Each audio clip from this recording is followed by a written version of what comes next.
Espace TV, le 22h.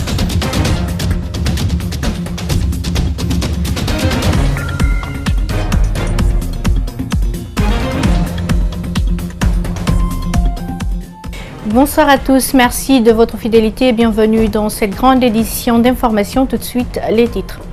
Démission du ministre de la Citoyenneté et de l'Unité nationale, les réactions fusent de partout. Beaucoup saluent cette décision de Khalifa Gassama Diaby et apprécient son bilan, alors que d'autres, par contre, parlent d'un non-événement. Gassama n'aurait pas été à la hauteur des attentes du peuple de Guinée. L'opposition républicaine était de nouveau dans la rue ce jeudi. La marche s'est déroulée entre le carrefour Koza et Amdalaï Pharmacie de la commune de Ratoma. Pas d'incident au cours de la marche, mais des violences à la fin qui ont fait des blessés, dont un cas par balle.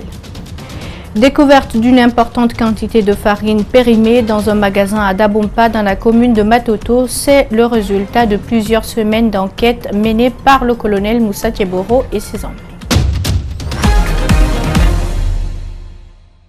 Encore une fois, bienvenue à tous. Khalifa Gassama Diaby n'est plus ministre. Sa démission a été publiée dans la presse hier. Il parle de raisons personnelles pour justifier sa décision. Il précise surtout dans sa lettre que son combat a été incompris par le gouvernement et les acteurs politiques à tous les niveaux. Gassama, pour rappel, a intégré le gouvernement en 2012. Son bilan est diversement apprécié au sein de l'opinion. Mais que retenir des 6 ans de Gassama au sein du gouvernement? Élément de réponse dans ce commentaire que nous signe Abdoulaye Sadio Diallo. Nous avons des vrais problèmes de droits de l'homme. Ce sont des problèmes. Gassama Diaby a occupé successivement les fonctions de ministre des droits de l'homme et des libertés publiques en 2012, un poste nouveau créé pour intégrer cet homme issu de la diaspora dans le gouvernement. 4 ans après, ce département va changer d'appellation pour devenir le ministère de la Citoyenneté et de l'Unité nationale, avec toujours à sa tête Gassama Diaby. Durant les 6 ans passés au sein du gouvernement, l'homme s'est démarqué à travers ses méthodes sur le terrain. Il fustige et dénonce de nombreuses violations des droits de l'homme dans le pays. Il rend visite aux détenus des prisons pour constater leurs conditions de détention. Aux heures les plus chaudes des manifestations politiques, l'ancien ministre de la Citoyenneté n'a pas manqué de se rendre dans des zones de tension pour apaiser et appeler à la retenue.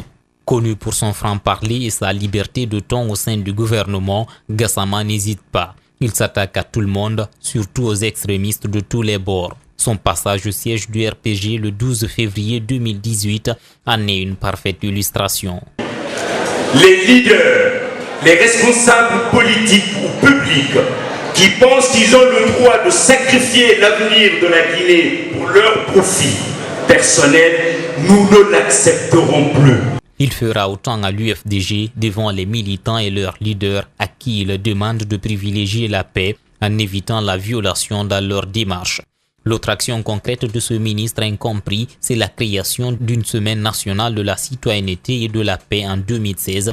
Malheureusement, après 2 éditions, l'initiateur de ces journées va se sentir lâché par ses pairs du gouvernement à la clôture de l'événement en novembre 2017. Et alors que tous s'attendaient à sa démission, Gassama annoncera plutôt son retrait de la CENACIP. Si Khalifa Gassama Diaby est l'un des rares ministres, voire le seul autour de qui se dégage un certain consensus, il faut tout de même rappeler que plusieurs autres observateurs lui ont reproché de bien de choses. Il lui a été reproché de n'avoir pas été cohérent dans ses démarches. On ne peut pas critiquer une équipe à laquelle on appartient et rester à son poste, disaient certains. D'autres disaient par exemple que Gassama parlait plus qu'il n'agissait et donc incohérent. Cette démission intervient à un moment où les Guinéens s'y attendaient le moins, au lendemain de l'assassinat de 3 Guinéens dont un policier. Elle est aussi historique parce que c'est la première démission enregistrée par le régime d'Alpha Condé après 8 ans.